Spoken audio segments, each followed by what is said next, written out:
Can we have a prayer from our Imams, please? Imam C. Alhamdulillahi Rabbil Alameen, Ar-Rahman Ar-Rahim, Maliki Yawmiddin. Iyaka na'budu wa iyaka nasta'in, inna siratal mustaqim, siratal ladzina an'amta alayhim ghairil maghdubi alayhim waladdallin. Rabbana innana amanna faghfir lana dhunubana wa qina azaban nar. الصابرين والصادقين والقانتين والمنفقين والمستغفرين بالإسخار. شهد الله أنه لا إله وملائكته وأولو العلم قائما بالقسط. لا إله إلا هو العزيز الحكيم. ربنا آتنا في الدنيا حسنة وفي الآخرة حسنة وقنا عذاب النار. سبحان ربك رب العزة عما يصفون وسلام على المرسلين والحمد لله رب العالمين. Thank you very much. Bishop is not here with us. He is leading a delegation to meet with the President. He will join us in the afternoon. But before we go to the hearings, we will continue the exhibit of documents that we started yesterday, and the Council would take us through that process. Council, you have the floor, please. Thank you very much, Mr. Chairman. Before we left yesterday, I started identifying the documents that we would wish to be included in the record as exhibits. I would start it all over again, just so that we do not lose track. The first document is the manuscript contemporaneous notes, or the prison diary of Mr. Chongan, his handwritten notes. That should, if you accept, Mr. Chairman and members of the Commission, that should go in as Exhibit 0001, Mr. Chongan's manuscript. That should go in as Exhibit 001. And Mr. Chongan's witness statement to the TRRC, to which he has referred to extensively, should go in as Exhibit 0002. And the AFPRC Decree number 3, the arrest and detention notification, that should go in, that of 1994. It is number 42 of 22nd August 1994. That should go in as Exhibit 0003. Mr. Chongan's book entitled The Price of Duty, 994 Days in the Gambia Military Junta's Dungeon, by Ibrahim Ismaila Chongan, Balangba, should go in as Exhibit 0004. And then we go to the newspapers. Newspaper articles submitted by Mr. Chongan. Daily Observer, 6th March 1996, entitled Grant Bail to Pasha Lajany and Others, should go in as Exhibit 0005A. And Daily Observer, excuse me, I beg your pardon. The Point, April 15, 1996, entitled Former IGP and Others Acquitted as Magistrate Struck Out Without Cost Charges Against Them, should go in as Exhibit 0005B. And Daily Observer of 15 April 1996, entitled, I beg your pardon, with the caption, Magistrates Court Strikes Out Case Against ex-IGP and Others, should go in as Exhibit 0005C. And Observer newspaper, dated April 16, 1996, with the caption Magistrate Boriture sacked should go in as 0005D.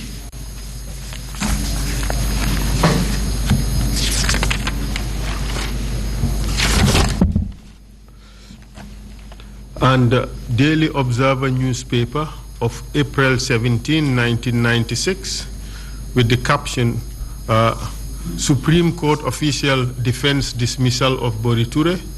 That should go in as exhibit 0005E.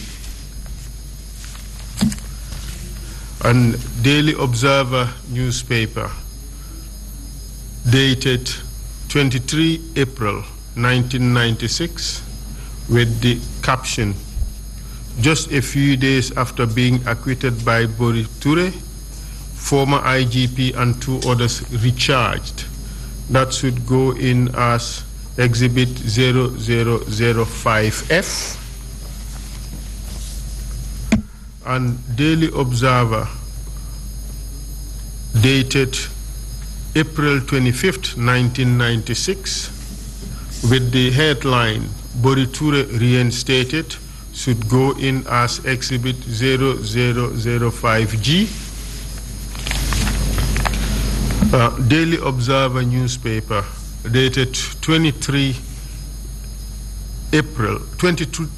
May, I beg your pardon, 1996, with the headline, Trial of former IGP and others adjourned as one of the accused is admitted in hospital, should go in as 0005H. And the Point newspaper, dated 4 November 1996, with the headline, IGP objects to council's application on Buba Ai's trial, should go in as exhibit 0005I.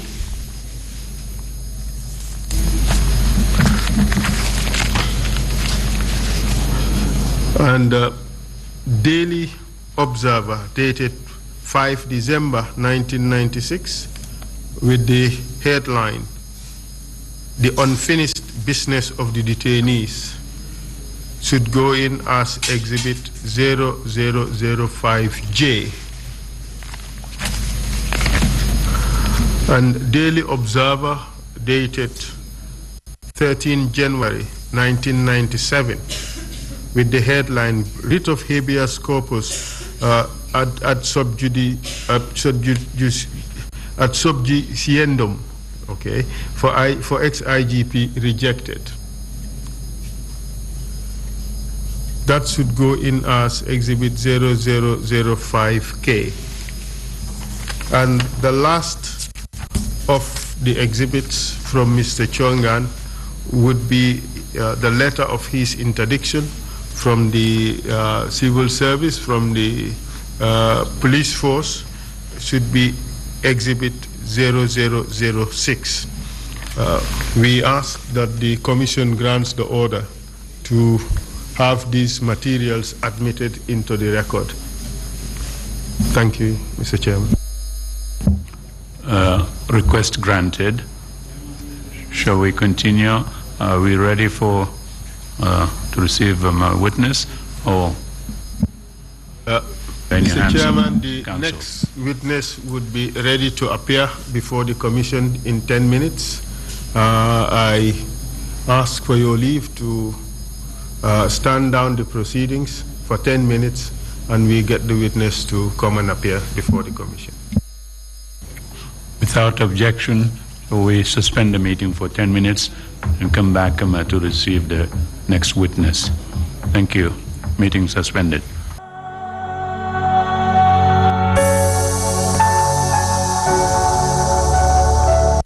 Could you please stand up, please, to be sworn in?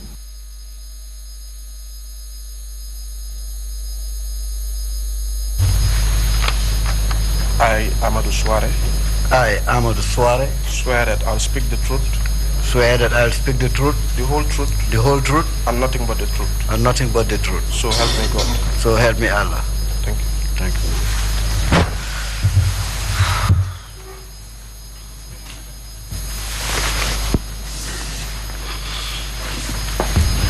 Welcome to the Commission, Mr. Suarez. Council would continue to lead us. Please, you have the floor.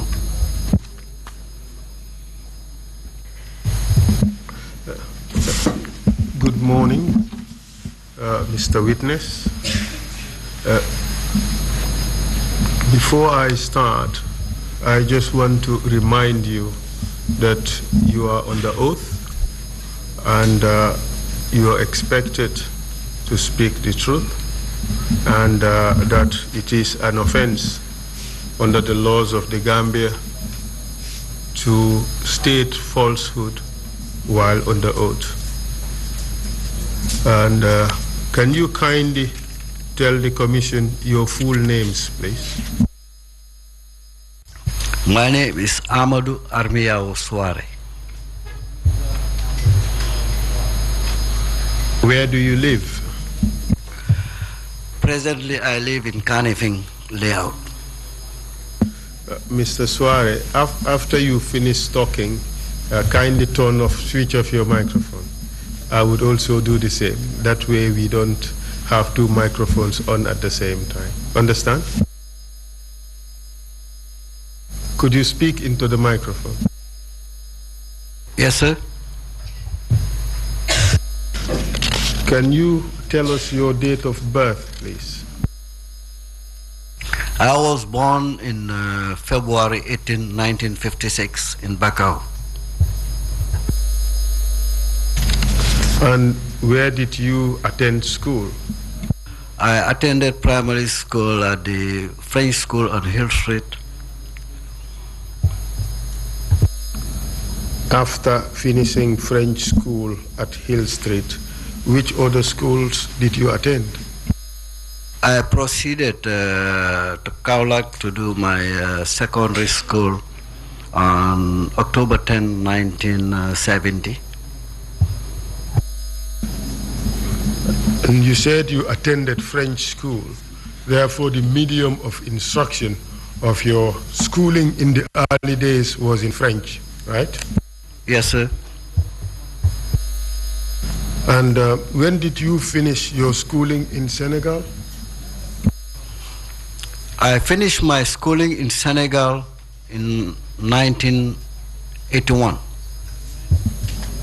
I think the commissioners are experiencing difficulty with their headsets. Perhaps allow us a moment to deal with that.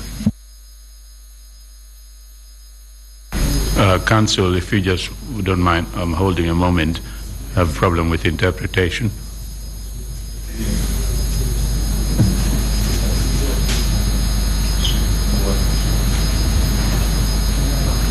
I ask everyone to turn off their mobile phones. It's not against the rules of this commission to have mobile phones on while the commission's proceedings are going on. Also, it disturbs the recording, and please observe decorum and turn off your mobile phones. Has the interpretation problem been solved? Can we proceed? Thank you very much. You said Council may proceed. Thank you very much, Mr. Chairman. You said you finished schooling in Senegal in 1981. What was the highest level of education you attained in Senegal? Well, it was first year at the University of Dakar. What course were you pursuing at the University of Dakar? I was pursuing English and linguistics. What did you do when you returned to the Gambia in 1981? Well, in November 1st, 1982, I joined the newly formed Gambia Gendarmerie.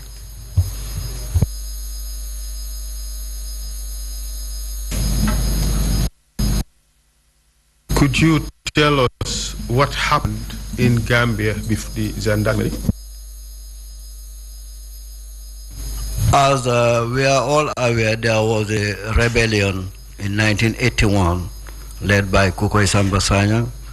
After the crushing of the rebellion by the Senegalese troops, a confederation was signed between the Gambia government and the Senegalese government, and in one of those clauses, it was agreed for the establishment of a Gambian army and gendarmerie.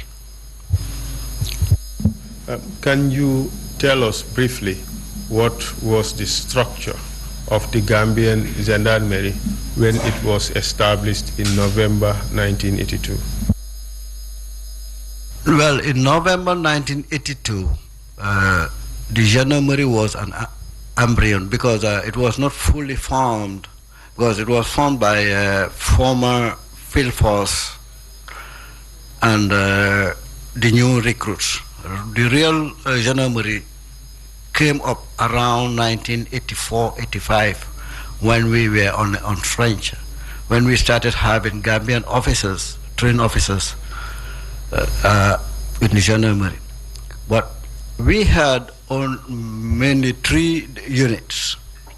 Then that was the guard unit, we call it security unit, the mobile gendarmerie, which was responsible for riot control and other stadium duties, and crowd control in general. And we have the presidential guard. But by then, the presidential guard was manned by the Senegalese gendarmerie because there was not yet trained personnel to do it. At the outset, who was the commander of the gendarmerie? Well, at the inception, Commander Patisek was the commander of the Gambia gendarmerie. He was a Senegalese. As we all know, the gendarmerie is a French outfit. We don't have it in the English system. Maybe we have something similar to it in Canada, where we have the mounted police, which looks like a little bit like the gendarmerie. Colonel Patisek was the commander. It's after the end of the Confederation that we have Colonel Ndaunjai, who came as an interim commander for a brief period.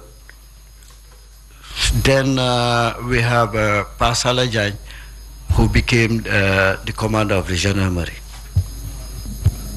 Prior to the departure of the Senegalese, can you tell us how the gendarmerie evolved, how it developed up to the time the Senegalese departed?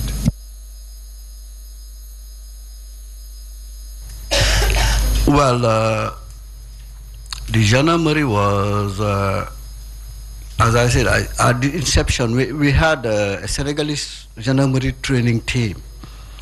Okay, the training of the gendarmerie was a bit different from the police. Because in the gendarmerie, the training was 4 months of infantry training, military training, infantry training, and 6 months of professional training, where you train somehow as a police officer. All police duties are done during the professional training. When did you finish your own recruits training?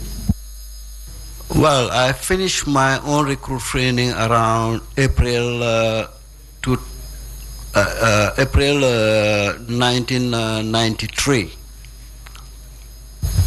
I beg your pardon? Could you?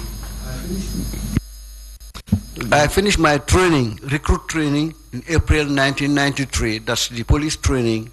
Then I went for professional training up to around August 83.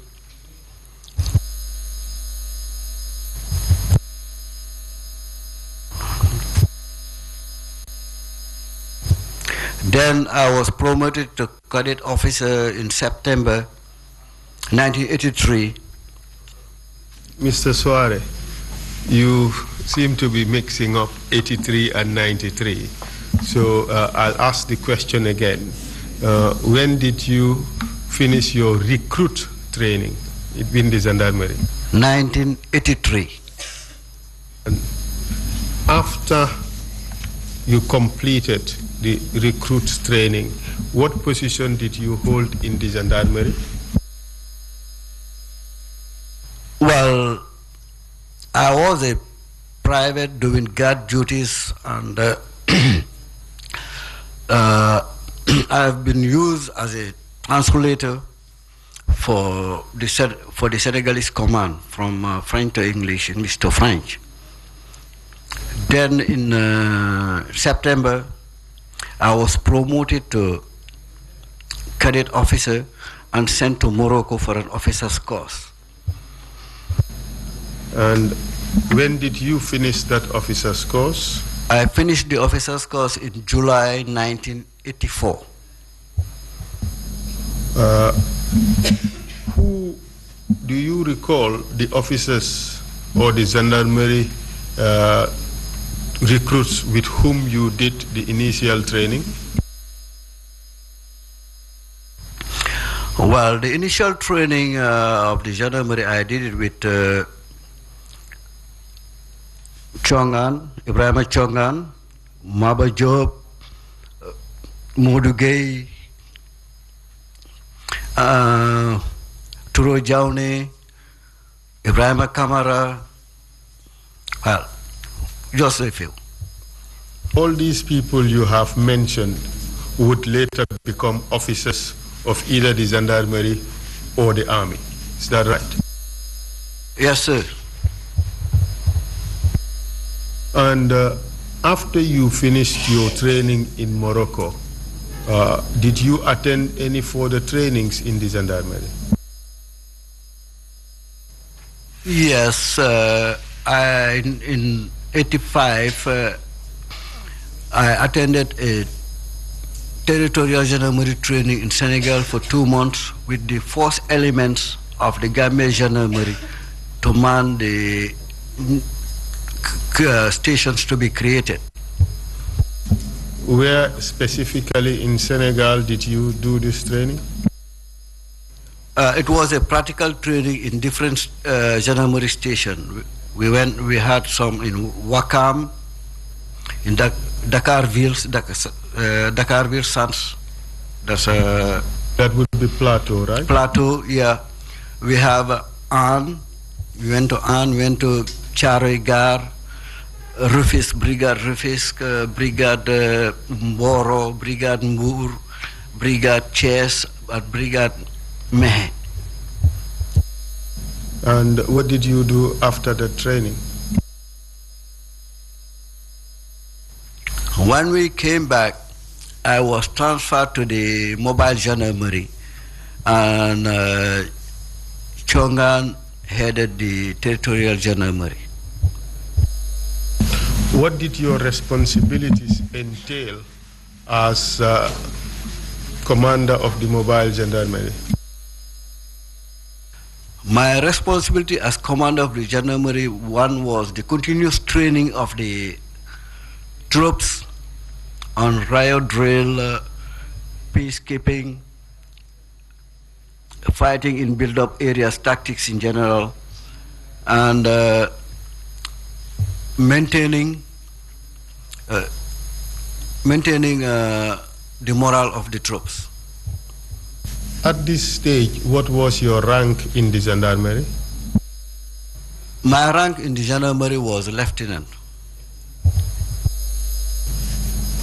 Did you remain in that position until 1994? No. I've been promoted to captain before 94, but at one point I was demoted from lieutenant to second lieutenant. Can you tell us a bit about that? What happened is when President was brought as the commander of the Gambia gendarmerie, he came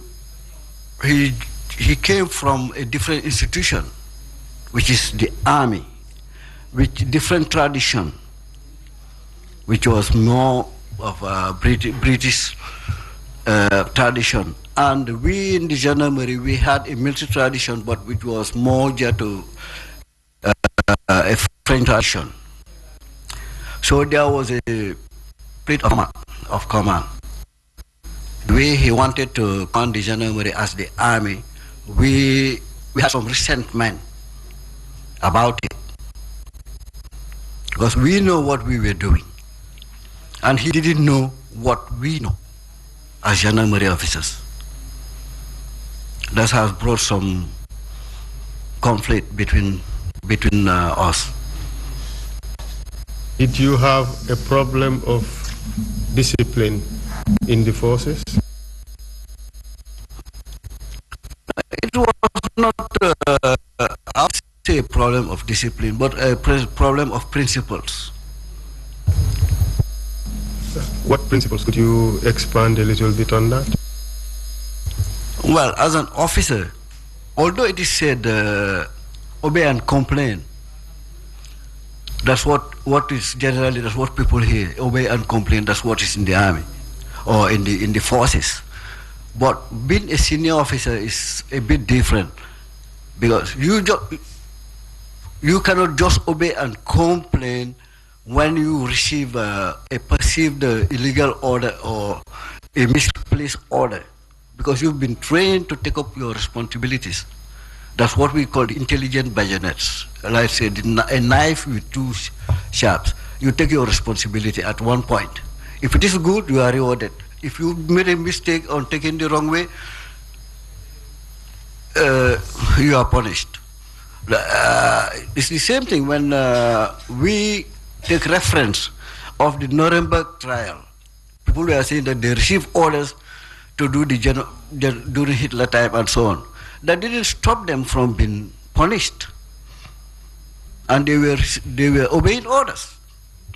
I understand that perfectly well. Is the tussle between law and morality in one breath. But back to the problems you had with Mr. Ndaunjai, with Pasala Jany, excuse me, I erred in that. Was it really a question of junior officers accepting the command that was coming from their immediate superiors? It was not refusing the command. It is what the orders entailed. It was, well, the procedures were different, as I said. In the gendarmerie and the army, the procedures are different. And he didn't know the gendarmerie procedure. He was not trained as a gendarmerie officer. Obviously, he will not know exactly how things work. That was the main problem. We were officers on the ground. We know how things work. But as an officer in the gendarmerie at the time, were you known for any particular characteristics? Yes. Tell us, please. I was known to be myself. I will not take anything that is not, I don't believe in it. As I said, I have this principle of the intelligent bagginets. That is, I take my responsibilities, especially when it is an oral order. Would you say you were also known for being stubborn? People may take it like that. But what do you think? Tommy is a principled person. But you would also agree that by being that principled, you are also stubborn. Well, it depends on the definitions, you know. Everyone has his own concept. I wanted you to judge it by your own concept and your own view of things. Would you say you are stubborn? I may say yes. And you had problems with your command officer, and he recommended that you be demoted from lieutenant to second lieutenant. How did you handle that? Well, I handled it professionally. Tell us what you did. Well, I wrote a petition to the Ministry of Defense, to the Minister of Defense, who was then the president, through the Permanent Secretary of Defense, for my case to be reviewed. And it happened that there was no basis for my demotion, because there was nothing that can be quoted for my demotion from the Armed Forces Act. Maybe it was, they wanted to call me down, as maybe I was top, but they wanted to show me the stick. What would eventually happen to your petition? My petition was accepted. I was reinstated as a lieutenant and paid all my back pay. Would you subsequently rise in rank? Yes, after my training in Turkey, I rose in rank to a captain.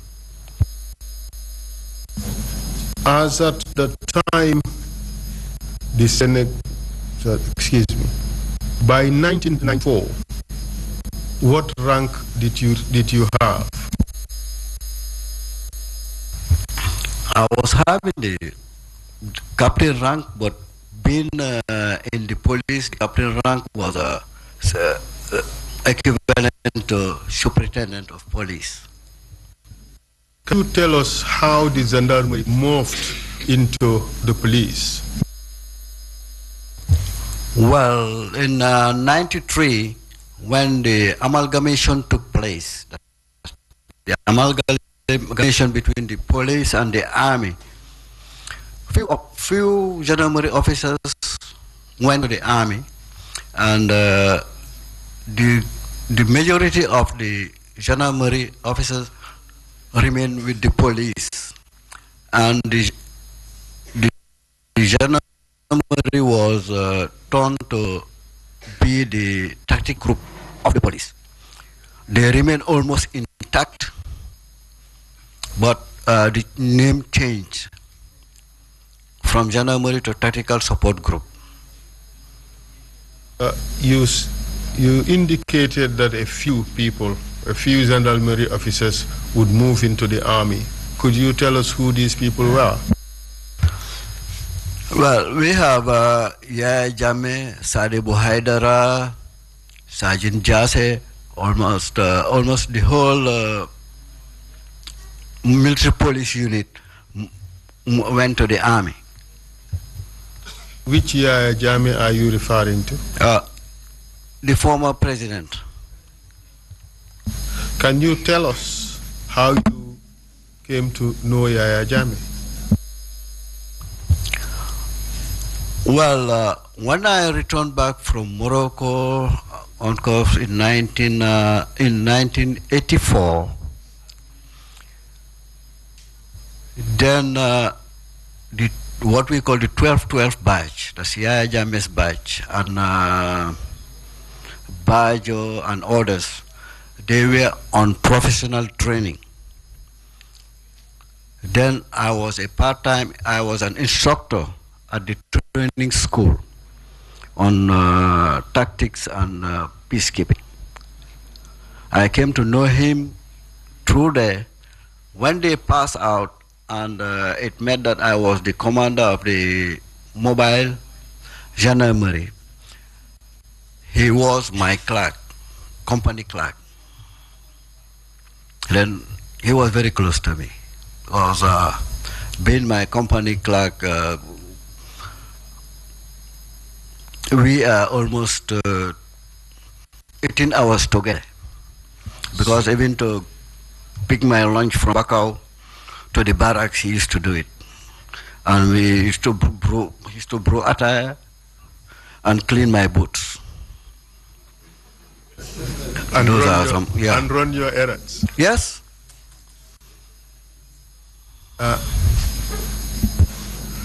Tell us how he was as a junior officer in the army. Gendarmerie, excuse me. Well, he was, what we call it strong-headed, and I will use the word that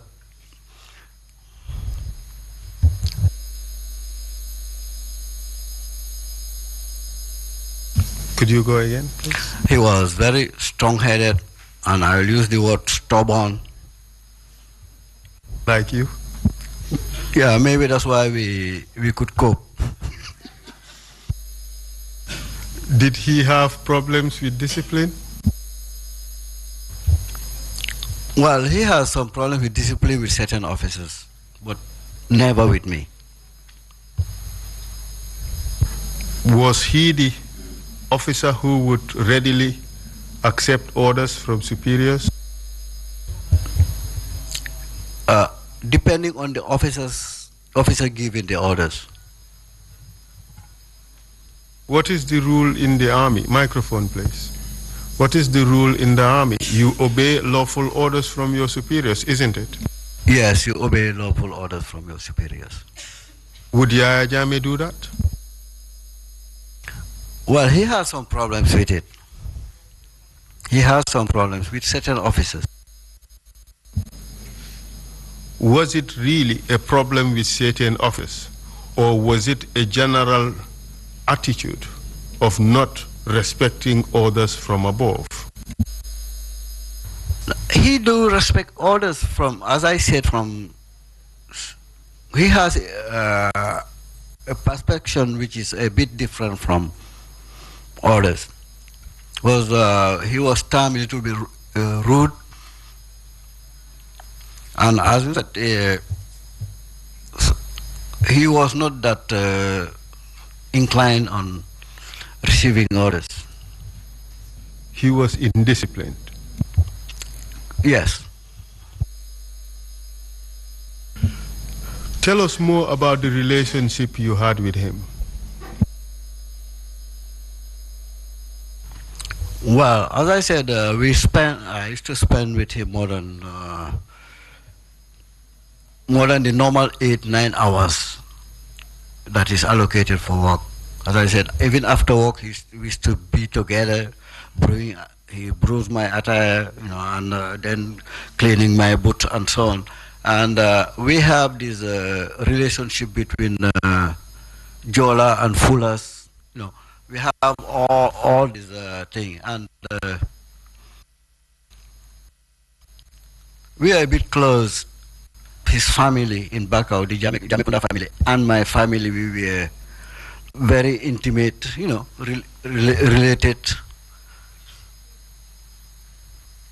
Microphone, please.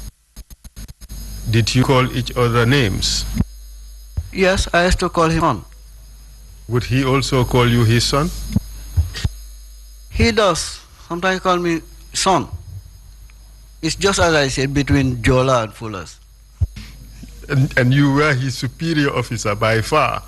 He had no problems calling you son. No, but if he's doing that, if he's calling me son, it will be in public.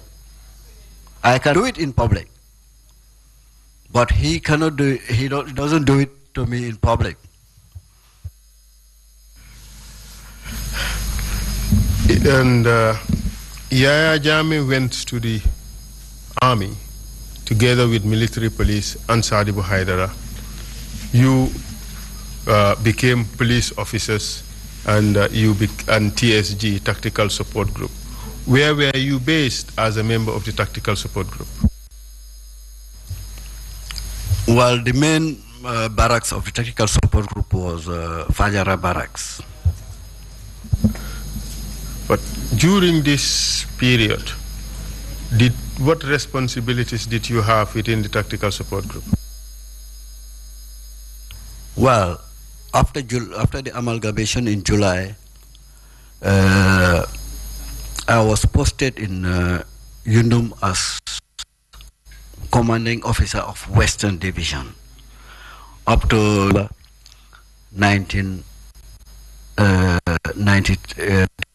December 1993. I was report tax January 2nd, 1994 as operations officer. Tell us about your time at Yundum as commanding officer for Western Division. Well, during that time, was responsible from Katong, the whole of Western Division. So there was an incident in Pirang about fare increase with the drivers and so on. It was a long protracted tussle. The commissioner of Western Division was involved. Then it was at one point the DIG who was Kapi Juf got involved. Even Press, who became the Inspector General of Police, got involved. So one day the people of Pirang, they blocked the road, and I instructed my OC to arrest the ringleaders, which he did and brought them to Brikama police station. Okay, then within Pirang itself, within that constituency, there was a problem between the PPP itself, because there was a young guy, a rising star from the PPP. He was called Keba Toure, and the representative of the PPP then was Kutijabang, who was then the Minister of Interior. He was away. That Keba Toure came to the station and negotiated for the bail of those arrested. Bail was granted. At the return of the minister from his travel, he felt, that's my own perspective, he felt that the young man has some points in his absence getting those people released. And unfortunately for them, they called me on quarter deck. Myself, my SO, DIG Kapiju and Press Jan at the minister's office in Dobson Street. And this minister, you said he was Kitijabang, Minister of Interior. Yes. He would at that time be responsible for the police, would he not? Yes. What happened when you went to quarterdeck? When I went to quarterdeck, first I was just to go and answer the minister. But when I knew why I went there, I asked first my SO to get out of the room. He was not supposed to be there as long as I am there, because I am the one who gave him orders and he obeys my orders. Then the minister started talking his political thing here and there, all those things. At the end of the day, Kapi wanted to answer. I told him, Kapi, no, I'm sorry, sir, you shouldn't answer. I will answer, because I am the one who is called. Press wanted to say something. I told him, no, sir, you have nothing to say, because you brought me here. If you wanted to tell me something, wanted to say something, you arrange it with the minister, then you call me quarterdeck at your office. Because as long as I am present, I am the one to talk. And I told the minister clearly that what he's saying, I didn't agree with it. That I'm a professional. The ranks that I have, we are not political. I'm a professional, I was trained, and I reminded him a problem that he had in Morocco in 1984 during the Islamic conference about me. Because when I was in Morocco on course from September to February, I didn't receive any allowances. Then he was the Minister of Foreign Affairs then, and it was on his preview. I used then the colonel who was the military attaché at the Senegalese embassy, who was the commanding officer of the restoring the Senegalese troop when they entered the Gambia during the 1981 rebellion. I used him to get access to President Jawara to know my problems. And Kuti was not happy about it. He felt that, well, I backstabbed him. But I was doing what I am supposed to do to get my money. Would use microphone, please. Microphone. Would you say that you had a good relationship with him, Kuti Jabang? I have no relation with him because he's a minister, I'm a police officer. I'm not under his command, I'm under the command of the IG. If he needs something, let him talk to the IG. He doesn't need to talk to me. Did you have good views about the PPP government at the time? Well, my views were neutral as everybody because we all, by then, there was a perception of corruption. And when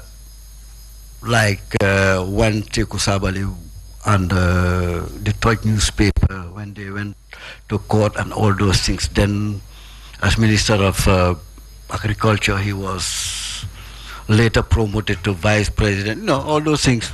We are all human beings. Did you share that perception that the PPP government was corrupt? Of course I do.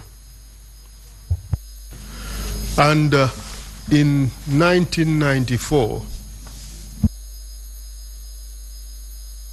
If you don't mind, Deputy has a point to make. Please go ahead. I just want a clarification on the names. Are we talking about Kuti Sanyang or are we talking about Kiti Jaba? Because I seem to get some. Okay. The one who was Minister of Foreign Affairs, then Minister of Interior. Okay. Then that's, yeah. Its full name is Landing Kiti Jabang. Lamin Kiti Jabang, and the order is Landing Kuti Sanyang. Okay. My bad. Proceed. Please proceed, Counsel. Thank you. By 1994, you were Operations Commander at the TSG at Fajara Barracks. That's what you said, right? Correct. What were your responsibilities at the time? My responsibilities, part of it was to supervise, the armory was under me to supervise all movements of arms and ammunition and movements of troops, as well as deployment of troops, as well as training, continuous training of the troops. Can you tell us about the structure of the police force as at this time? Well, the TSG was, I would say, remained a little bit as an entity, different from the general duties. Although we have some TSG officers who were in the stations as gendarmerie, former gendarmes who were in the stations, they went directly to the general duties, to the police general duties. The remaining stays at the barracks as TSG officers. We continue the gendarmerie work with a different name. That is, we were getting ready for riot drills, for riot security, for VIPs and important installations. So on, when crowd control and all that. Who was responsible for guarding the president? It was the TSG. And those responsible for guarding the president, did they have a different name? No, we call them the Presidential Guard, but they are from the TSG. And who was the overall commander of the police at the time? Pasal Ajay. Do you know who were his immediate subordinates? Yes. It was Kapijuf, Chongan, Boli. Boli who? Boli Sar. Chongan who? Ibrahim Chongan. And who was the immediate deputy? It was Kapijuf. Would he be, what's his full name? Is it Jibril Juf? Do you know his first name, his real first name? I think Kapi is basically a nickname. Kapi is a nickname because of, I don't know, I think because of football or athletics. Athletics. But I cannot recall his real name, frankly. And below Kapi Juf, you have who? You have Chongan and Boli, Sar. And what were their positions? Chongan was AIG, Boli Sar too was AIG. That's Assistant Inspector General of Police. Did they have different responsibilities? Of course they do. What was Chongan responsible for? Chongan was responsible more for operations at the police, and Boli was more responsible for administration. And the TSG, who was the overall commander? And then it was Turo Jaune. And who were his immediate deputies? I was his immediate deputy. And you are responsible for operations, as you said earlier. Sir? At this stage, what was the strength of the TSG in terms, or the police in general, in terms of arms? Well, at this stage, the police was when it comes to arms, it was very weak because the TSG was the most armed, was the armed wing of the police, and what we had were only AK-47s, SKS, semi-automatic rifles, Chinese, some Chinese LMGs, and what some are LMGs? light machine guns, and some grenade launchers, but tear gas grenade launchers.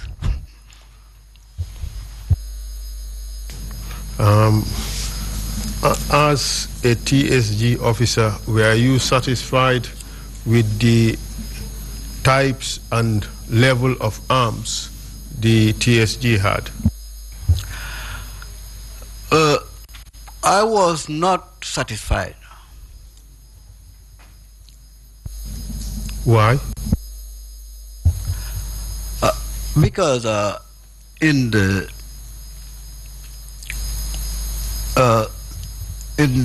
missions of the TSG, then we have internal security. This was part of it, because normally when something happens in the country, the army shouldn't come out. Everything should be done by the police, especially when it comes to armed conflict. It should be the TSG. It is when they are overcome that, well, when they feel that they cannot do it, that's when they call the army for assistance. The army is geared for external aggressions, so let's call it external aggressions. And as I said, we were not armed enough to fight any insurgency. Do you recall what was the security situation in the country as of July 1994?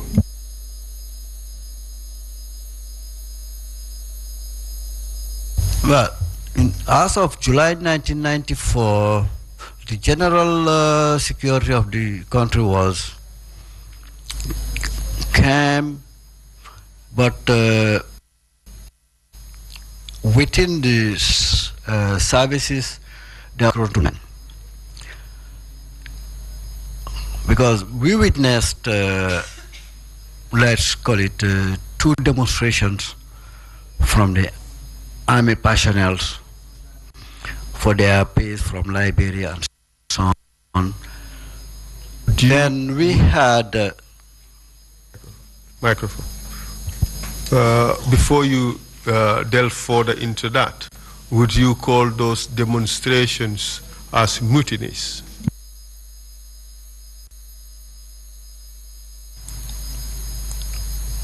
Well, you can call it mutiny overpay. All right. Yeah. To go on, there were 2 mutinies or 2 demonstrations over pay by disgruntled soldiers who had been to Liberia.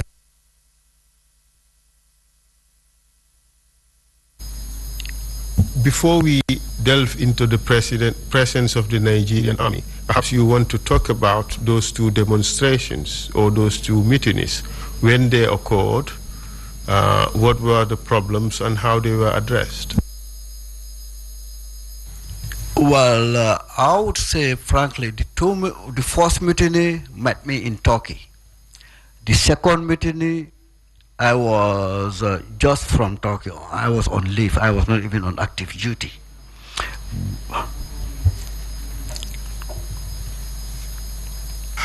Do you know how those mutinies were quelled? Yes, I know the history. Would you be kind enough to tell us? Well, my understanding that they were being stopped at Denton Bridge by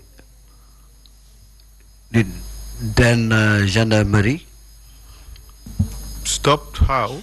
By force of arms? Yes, because they were not armed. They were not armed.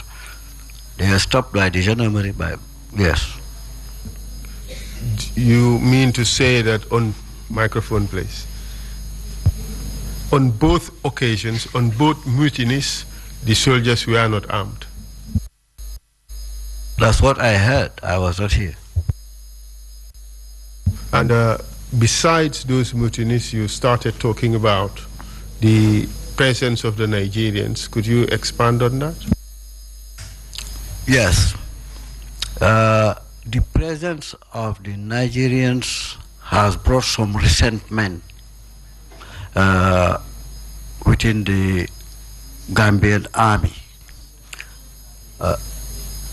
Because the Nigerian team was not a training team. It was a command team. What do you mean by that? That it was a command team and not a training team? Yes. What I meant by that is all the strategic commands were positions were headed by Nigerians, and what we may call the crop of the Gambian then senior officers were just dumped at the army headquarters. Did they have any command responsibilities? No. Who were the most senior Gambian officers with some command responsibility?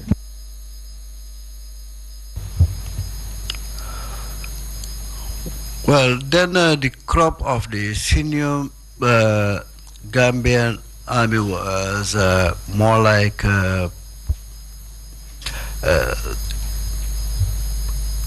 Captain Fai, Lai Conte,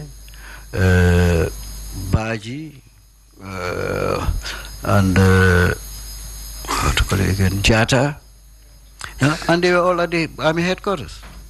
Well, Fai was at that time, 94, he was on training in the US. And Lai too was out of the country. The question I asked is, were there, in fact, any Gambian soldiers who had some command responsibility? I cannot recall. How about the lieutenants in the army? Were they too at staff headquarters? No, because as you know, lieutenants are junior officers. So they were, because you cannot get rid of all those people and command the troops.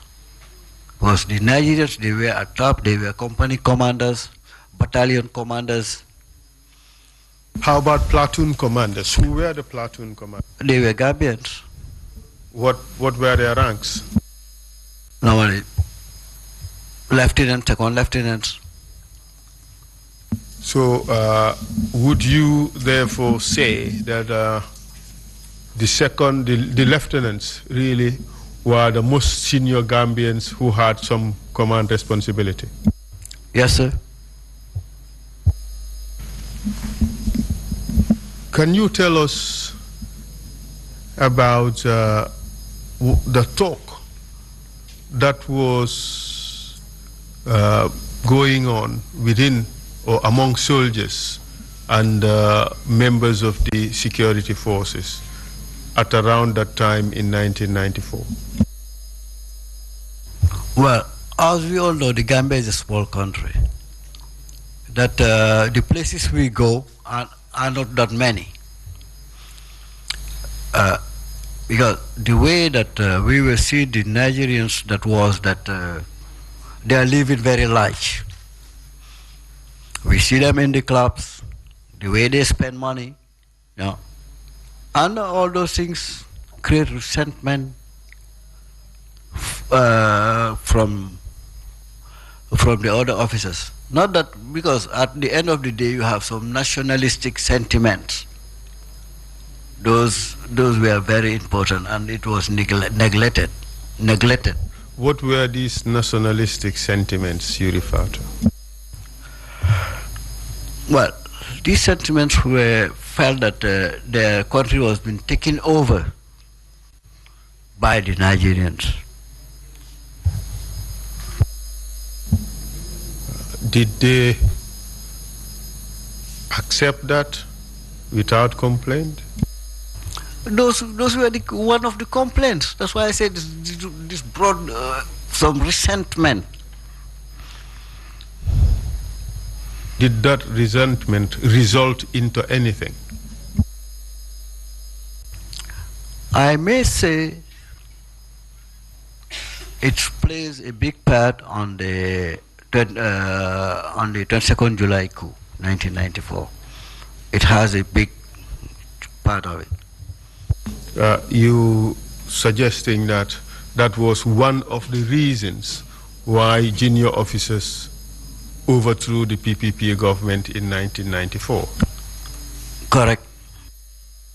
Mr. Chairman, it's 5 minutes to the break period, and I cede the questioning to the commissioners should they have anything to ask. Thank you. Thank you very much. You're time conscious about that. Yes, in 5 minutes we would have a 30-minute break, but maybe the commissioners would have some questions that they would want to pose. Yes, Mustafa Carr, Commissioner Carr. Commissioner Carr, my question is, you said there were protests over pay. Was it because the salaries were not paid, or was it because the salaries were really small? No. I think they went to Liberia through ECOMOG, and it was perceived that the allowances, this was not salary, allowances were not paid. Thank you, Deputy Chair, please. Adelaide Sose, this is in connection with what Commissioner Carr has just asked. After the two mutinies, was the pay issue resolved? As I said, it was not the pay that the Gambia government pays them, their salaries. It was the allowances that they've been paid through the ECOMOG. I think it was $3 a day or something like that. Because I haven't been there, I don't know exactly how much was it. Was it paid to them after they mutinied? Yes, I believe so.